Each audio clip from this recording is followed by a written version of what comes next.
जय मसीह की प्रियो। देखिए, जीवित परमेश्वर सच्चा ईश्वर है, उसकी करुणा कैसी होती है। मैं कुछ आपके सामने वचन पेश कर रहा हूँ। पवित्र शास्त्र बाइबल में इस प्रकार लिखा है, भजन संहिता उसका 136 में इस प्रकार लिखा है, यहोवा का धन्यवाद करो क्योंकि वे भला है और उसकी करुणा सदा की है। मेरे प्रियो, यहोवा का धन्यवाद करो। यहोवा कौन? परमेश्वर। उसका धन्यवाद करो, उसकी करुणा सदा की है। आगे वचन 2 में इस प्रकार लिखा, जो ईश्वरों का परमेश्वर है उसका धन्यवाद करो, उसकी करुणा सदा की है। यानी कि जो ईश्वरों का परमेश्वर है उसका धन्यवाद करो, केवल उसी की उपासना करो, उसी की आराधना करो, उसकी करुणा सदा की है।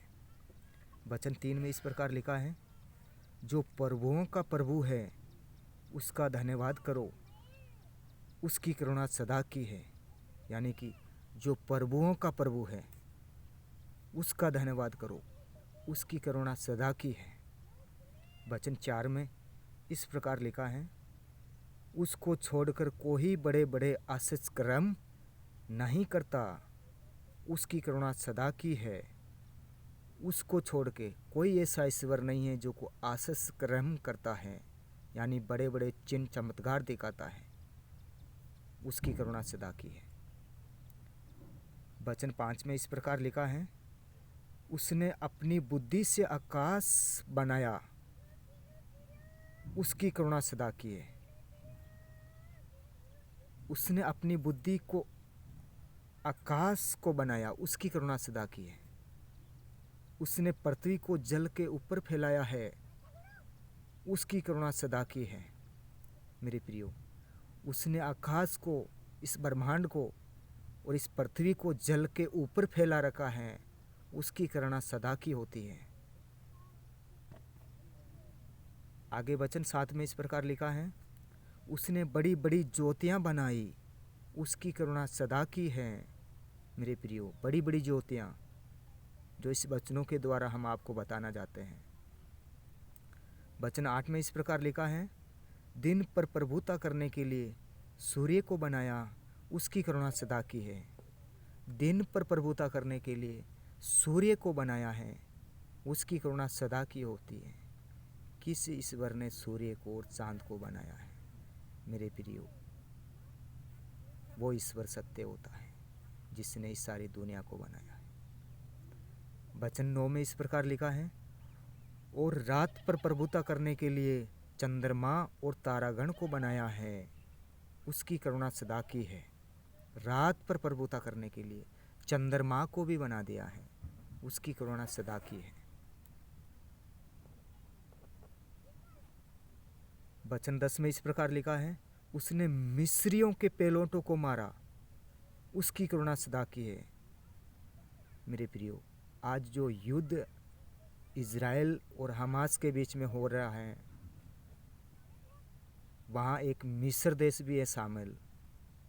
तो कई सदियों से प्रभु के लोगों पर अत्याचार करता आ रहा था देश वहाँ का, तो मिस्र देश भी उसमें शामिल है। तो प्रभु मिस्र देश में बहुत बहुत बड़ी बड़ी विपत्तियाँ भेजी थी। प्रभु की विपत्ति क्या थी? पहले उसने मिस्रियों के पेलोटों को मारा, उसकी करुणा सदा की है। मतलब पेलोटों को, हर बच्चा, पशु का, मनुष्य का, वो पेलोटों का मतलब उसी के बच्चों को मारा जो पहले पैदा होके इस धरती पर पैदा होते, उस बच्चों की बात हो रही है। जो पेलोटों का मतलब होता है पहला जानवर से हो या मनुष्य को हो, उसके पेलोटों को प्रभु ने मार दिया है। क्योंकि प्रभु के लोगों के साथ अत्याचार करता है तो प्रभु की ओर से एक विपत्ति आती है, परमेश्वर की ओर से एक विपत्ति आती है, लोग समझ नहीं सकते हैं। फिर आगे वचन 11 में इस प्रकार लिखा है, उनके बीच से इस्राएलियों को निकाला, उसकी करुणा सदा की है। उसने बीच से मतलब मिस्रियों के बीच से इजराइलियों को निकाल दिया। जो इजरायली लोग हैं, आज इजराइल में युद्ध स्टार्ट हो रहा है। और उस समय भी एक युद्ध था इजराइल के लोगों पर। मिस्र के लोग बहुत जलते थे, बहुत बैर किया था, लेकिन प्रभु इजराइलियों को संभालता है। जो प्रभु के लोग हैं, दुश्मन कितने भी एक साइड में हो जाते हैं तो प्रभु उसको संभालता है मेरे प्रियो।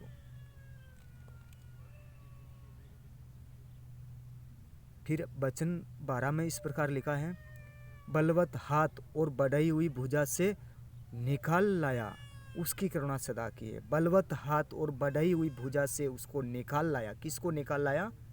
परमेश्वर के लोगों को। कौन निकाला? परमेश्वर ने। दुश्मनों से निकाल लेके आया, उसकी करुणा सदा की है। वचन 13 में इस प्रकार लिखा है, उसने लाल समुद्र को खंड खंड कर दिया, उसकी करुणा सदा की है। उसने लाल समुद्र, मेरे प्रियो, बहुत बड़ा समुद्र है। जो लाल समुद्र कहलाया गया है वो कहाँ पर है? इधर ही है, वो इजराइल साइड में, वो देशों में है लाल समुद्र। जब फिरौन की सेना इजराइलियों का पीछा कर रही थी तो बीच में आगे लाल समुद्र आ गया, तब परमेश्वर उसको कैसे निकालता है, सुनिए आगे। और इजराइलियों को उसके बीच से पार कर दिया, उसकी करुणा सदा की है। किसी से पार कर दिया? लाल समुद्र से पार कर दिया।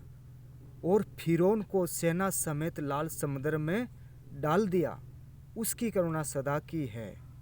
फिरौन को, यानी उसका पीछा कर रहे थे, इजराइलियों का पीछा कर रहे थे, तो फिरौन उसका पीछा करते, उसकी सेना पीछा करते आई थी, तो लाल समुद्र में प्रभु ने रास्ता निकाल दिया और इजराइलियों को सुरक्षित पार कर दिया। और बाकी जो सेना पीछे फिरौन की थी, वो उसको ये रास्ते होते हुए गुजरते थे, तो इस प्रभु आज्ञा दी और प्रभु की मेहर होगी तो उसको उस पानी में दफन कर दिया। किसको? सेना को। किसकी सेना? फिरौन की।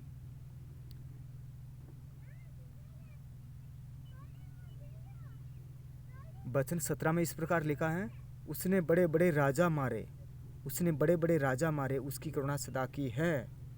उसने प्रतापी राजाओं को भी मारा, उसकी करुणा सदा की है। प्रतापी राजाओं को, यानी कि बहुत बड़े बड़े राजाओं को मारा। किसने मारा? सच्चे परमेश्वर ने। जो परमेश्वर के लोगों के साथ खिलाफ करते हैं, उससे नफरत करते हैं, उनसे युद्ध स्टार्ट करते हैं, तो परमेश्वर उसको मार डालता है, उसके देश में विपत्ति डालता है, उसके देश में संकट आ जाता है। वचन 19 में इस प्रकार लिखा है, इमोरियों के राजा सिय्योन को उसकी करुणा सदा की है। और बासान के राजा ओग को घात किया, उसकी करुणा सदा की है।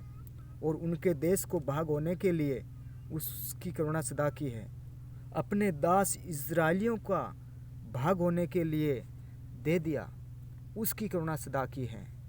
उसने हमारी दुर्दशा में हमारी सुधि ली, उसकी करुणा सदा की है। किसकी सुधि ली? परमेश्वर के लोगों की। दुर्दशा में, जंगल में परमेश्वर उसकी रक्षा करते थे, उसको सुरक्षित रखते थे। वचन 24 में इस प्रकार लिखा है, हमको शत्रुओं से छुड़ाया है, उसकी करुणा सदा की है। वह सब प्राणियों को आहार देता है, उसकी करुणा सदा की है। वो सब प्राणियों को आहार देता है मेरे प्रियो, उसकी करुणा सदा की है।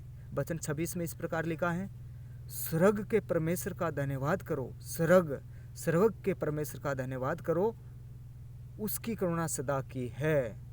मेरे प्रियो, किसका धन्यवाद करना चाहिए? स्वर्ग के परमेश्वर का। इस ब्रह्मांड ने जिसने बनाया है, उस परमेश्वर का धन्यवाद करना चाहिए, ना केवल बनाए हुए परमेश्वर का। जिसने बनाया है उसी का धन्यवाद करना चाहिए, बनाए हुए परमेश्वर का धन्यवाद नहीं करना चाहिए। सच्चा ईश्वर वही है जिसने सबको बनाया है, उसका धन्यवाद कियो। Okay, God bless you. प्रभु आपको आशीष दे। आमीन।